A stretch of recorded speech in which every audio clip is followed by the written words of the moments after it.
어제 대통령 주재로 반부패 정책협의회 열렸는데 그 고강도 대책들이 거의 쏟아졌어요, 그죠? 네. 우선 총평하자면 네. 김태현 변호사 소식 듣긴 솔직히요? 들었어요? 아니 듣진 않고 어제 황사 속에서 이걸 들었겠습니까? 제가 그럼, 기사를 봤죠 당연히. 근데 솔직히 얘기하지 그럼 그동안은 뭐 네. 가식이었어요? 그러니까 저는 솔직히. 저는 뭐 모르는 거 모르는 거 그럼, 안다 그럼. 안다. 그러니까 기사로 봤어요. 네. 누군가 보내줘가지고 이제 인터넷 기사 이제 다 뜨잖아요. 네. 봤는데 그냥 뭐 총평은 급하니까 막 던진다라는 생각이 들었어요. 급하니까 막 던진다. 그러니까 신변 쉽게 잠깐만요. 짧게 한마디 한 거고요. 네. 신 변호사님은. 소잃고 외양간 고치기다. 그런데 한번 제대로 고쳐보자. 그러니까 소를 잃었어요 이미. 근데 외양간이라도 고쳐야지. 소만 세고 있을 수는 없거든요. 그러니까 외양간 고쳐보자. 그래도 늦었지만 대책을 제대로 세웠다. 여기는 급하니까 막 던졌다. 하나 더 하면 왜? 선거가 바로 눈앞에 있구나. 네. 그러니까 조금 여의도 타짜까지 당겨서 하면 네. 어제 김장도 정책실장 바로 경질했잖아요. 네. 문재인 대통령이 이런 문제가 생겼을 때 당사자가 사직서를 제출했을 때 이렇게 정강서가처럼 정리한 적이 기억이 나십니까? 거의 없어요. 근데 그거는 네? 반부패 정책협의회 김상조 실장이 네? 대통령 주재 반부패 정책협의회 참가 member예요.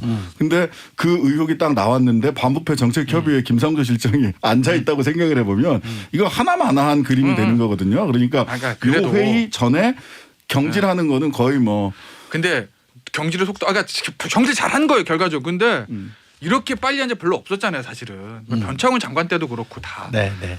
왜냐면은 대통령 입장에서 보면 어쨌든 이제까지 고생했던 참모고 하던 일이 있으니까 외곽에서 보는 것처럼 바로 경질하는 게 쉬운 건 아니잖아 모든 사람들이. 네. 근데 이렇게 빨리 경질한 거 보면 선거가 며칠 남았습니까? 열흘 남았나요? 그건 열흘, 뭐 열흘도 안 남았어요. 열흘도 안 남았죠. 열흘도 안 남았죠. 그게 큰 영향이 있죠. 뭐 네. 그게 선거가 선거의 급하구나. 긍정적인 역할이죠. 네. 저는 그 선거의 긍정적 역할이라고 봐. 선거 어쨌든. 앞두고 뭐 이렇게 정책도 뭐 그게 무슨 뭐 돈필리즘이니 뭐 이렇게 얘기를 하지만 결과적으로는 누군가는 그렇게 얘기하지만 아니 선거 때 당신들에게 이익을 줄 테니까 나를 선택해 주세요. 그 이익이 어떤 때는 돈일 수도 있고 어떨 때는 정의감일 수도 있고 이런 거죠. 뭐 선거의 긍정적인 저는 효과라고 봐요. 요것도 의견이 많이 두 분이 엇갈리실 것 같은데 뭐 당정이 한 목소리를 내고 있는데 부동산 투기로 얻은 수익, 네. 범죄 수익은 네. 소급 적용해서 몰수한다. 네. 그걸 입법하겠다는 거 아니에요? 네. 어떻게 보세요? 대단한 얘기라고 하네. 대단해. 오늘 간결하게 나가네. 아니 우리가 별짓 다 한다. 대도하는 얘기다. 근대 사법국가와 이 근대 민주주의 법치주의 확립된 국가에서 누군가 밉고 잘못했고 나쁘다고 해서 그거를 국가가 무조건적으로 다 뺏고 다 불이익 주고 이럴 수는 없는 거잖아요. 아유, 그럼. 네? 기본적으로 불이익을 주는 법률이나 처분에 대해서 소급하지 말라는 게 헌법의 대원칙인데 그러면 이게 사실은 이게 이익이 부동산 투기로 얻은 이익이냐를 현재 것도 입증하기 쉽지 않은데 과거 건 더 어렵습니다. 입증하기도 어려울 뿐만 아니라 설사 입증이 됐다 하더라도 야 지금 보니까 부동산 투기로 얻은 이익은 환수하는 게 맞는 것 같아. 법을 만들어. 지금부터 저 광복 이후에 1946년부터 시작해서 지금까지 부동산 투기로 얻은 이익은 우리가 판단해서 모두 몰수한다. 소급해서. 그렇게까지는 아니야. 예를 들면 뭐 예를 그렇게 극단적으로 그럼 한 들어. 10년으로 할까요? 그럼 10년? 10년으로 그럼 뭐 해서. 이명박근혜 좋아하니까 오케이. 이명박근혜 정부 이후에 저 부동산 투기로 얻은 이익은 우리가 저 몰수하도록 하겠다라고 법을 만들었어요. 어쨌든 소급 입법이잖아요. 소급 입법은 불이익한 처분, 불이익한 형벌을 주는 거에 대한 소급 입법은 헌법에서 금지하고 있으니 이거는 위헌이죠. 자, 이 두 가지로 나눠서 얘기를 해야 될 텐데. 나누지 말고 예. 심플하게 갑시다. 아니 나눠야지 당연히 법이 나뉘어져 있으니까. 뭘 나눠?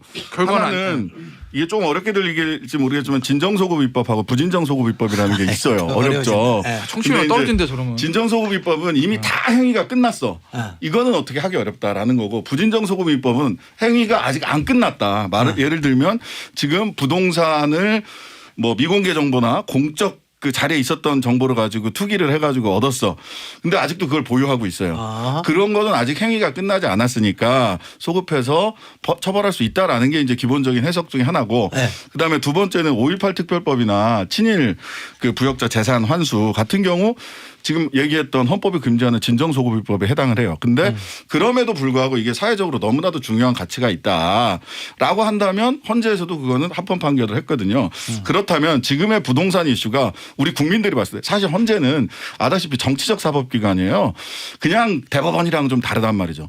정치사회적 고려를 하는데 우리 국민들의 요구가 정치사회적 고려를 했을 때 사실 이게 친일 부역자 재산 환수나 5.18 특별법 정도로 이게 굉장히 중요한 문제다라고 하는 여론이 계속 지속된다면 헌재도 판단하기가 매우 좀 아리까리해질 거다라는 아리까리? 생각이 듭니다. 반론. 예. 반론이요. 반론이 뭐 있어? 딱 맞지. 부진정 소급입법은 부진정 소급입법으로 하면은 이게 지금 해결이 완결이 안 되고 온고잉하고 있다는 그런 얘기거든요. 네, 맞아요. 그건 좀 온고잉하고 있으면 안 팔았다는 얘기잖아요. 그렇지. 그렇지. 미실현이 되는데 그걸 어떻게 환수할 거예요? 미실현이 돼야 환수를 하죠. 아니 환수가 아니고 예? 일단 처벌할 수 있지. 올수는 어쨌든 처벌할 수 어쨌든 있지. 안 돼.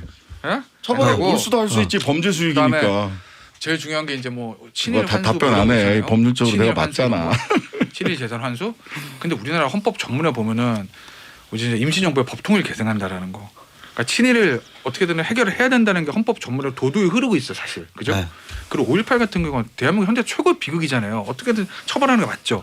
사실 5.18 특별법 때 당시에 보면 헌재가 위원이 5 합헌이 4개였어요. 위원이 6이어야지 위원 다수는 뭐 위원이 많아. 근데 한 명 모자라 가지고 합헌이 나온 거예요. 어쨌든 그 정도로 왜냐하면 당시에는 사실은 5.18 특별법도 위헌적 법률 있지. 근데 어떻게든 이거를 합헌을 해야지 역사가 굴러가니까 헌재에서 이론을 만들어서 진정소급법 이런 부진소급법 만들어서 극히 예외적인 경우까지 표현을 써서 합헌을 한 거거든요. 결과적으로는 아니 그 헌법 교과서에 없어요? 있어요. 있어요 다. 나도 교과서에 다 나온 얘기만 아니, 한 거야. 헌재 판례가 나온 다음에 교과서 이론이 들어간 거하고 이게. 아, 그래? 예. 아. 지금 헌재에서 그 판례에서 그 이론을 진정소급법, 부진정소급법은 그 전에도 있었지. 아니야. 진정소급법 먼저 해놓고 그 다음에 헌재 판례 받들어진 이론이 나온 거예요. 근데 어쨌든 그래서 뭐지 무슨 얘기 나오죠? 역사에 굉장히 잠깐만 그 정도로 극히 외회적으로 봐야 될 만한 상황인 건 맞는데 부동산 투기가 나쁜 건 맞죠. 다만 이건 경제사범입니다. 이걸 친일 부역자 재산 환수하고 5.18 특별법으로서 전두환 노태우 두 사람 처벌하는 거랑 같은 등식에서 볼 수 있느냐? 저는 근데 이런 부분이 있는 것 같아요. 과거에 네. 그 공무원들이 약간 뭐 투기를 한다거나 이런 거에 대해서 네. 사회적으로 네. 약간 용인하는 분위기가 있어요. 왜냐하면 뭐 월급도 적고 뭐 이 소득도 낮고 그다음에 뭐 사회적 지위도 뭐 그닥 높은 것도 아니고 이렇게 생각을 했는데 지금은 아니란 말이에요. 공무원 시험이 공시족이라고 얘기할 정도로 젊은 사람들한테는 최고의 직장이고 안정적인 직장이고 급여도 어느 정도 보장이 되고 나중에 연금까지 받는다 이런 게 있기 때문에 공무원이 공적 지위를 이용해서 부동산 투기를 했다라고 하는 것에 대해서 사회적 분위기가 바뀐 거예요. 옛날에 뭐 친일 부역 그 재산 환수나 5.18 특별법 같은 경우도 그 당시 최초의 범죄가 벌어졌던 당시의 사회적 분위기와 그 법을 만들 때의 사회적 분위기가 달라진 거잖아요. 그렇다면 사회적 분위기의 변화 그다음에 뭐 우리 헌법에도 사실 경자유전의 원칙도 들어가 있고 농지는 농사 짓는 사람이 지어야 된다고 하니 소유하고 해야 된다고 하니까 경제민주화 조항도 있고 하기 때문에 이런 부분들이 헌법적 근거가 아주 없는 게 아니다. 그렇다면 결과적으로 이 문제를 우리 사회가 얼마나 핫하고 뜨겁고 이런 문제를 바라보느냐에 따라서 다른 판단이 나올 수 있겠다. 헌재는 고민스럽겠다. 알겠습니다. 헌재 김태현 변호사가 매니의 문자 한번 읽어보세요. 매니의 거. 아니 경질을 누군지. 5호 사모님. 아니 경질을 하면 빨리 했다고 뭐라 하고 안 하면 빨리 안 한다고 뭐라 하고. 빨리 했다고 뭐라 한 게 아니라 잘했다. 근데 왜 그랬을까? 선거가 있으니까 이런 얘기인 거죠. 에이 서면 섰다고 뭐라 하고 앉으면 앉았다 뭐라 하고. 그 밑에 거는 우리 신장식 변호사 읽어보세요. 예.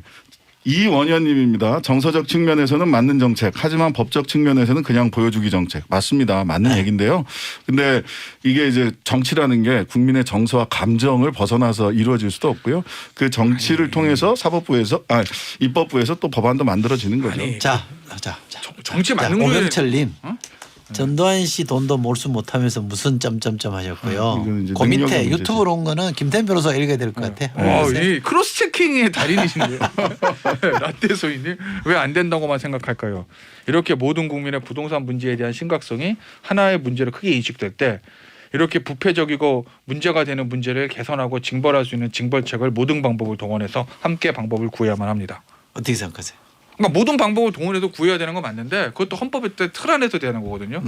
그러니까 앞서 말씀하신 대로 국민이 어떤 정서와 감정 이런 걸 따라가는 게 정치라는 건 맞는데 정치가 뭐 그렇다고 해서 무슨 입법권을 가지고 뭐든지 할 수 있는 건 아니잖아요. 근데 이제 헌법의 틀 안에 있어야 되는 거예요. 이런 걸 어쨌든 생각 형벌 불소금을 불이 불소금 원칙은 이런 걸 생각해 헌법 보면 상태가 될 것 같아. 원칙이니까. 금융실명제 처음 시작할 때 나라 망할 것처럼 얘기했었거든요. 그거 위헌은 아니잖아. 근데 예, 금융실명제 처음 시작할 때. 근데 이제 부동산 거래와 관련해서 정부에서 공공기관 좀 들여다보겠다.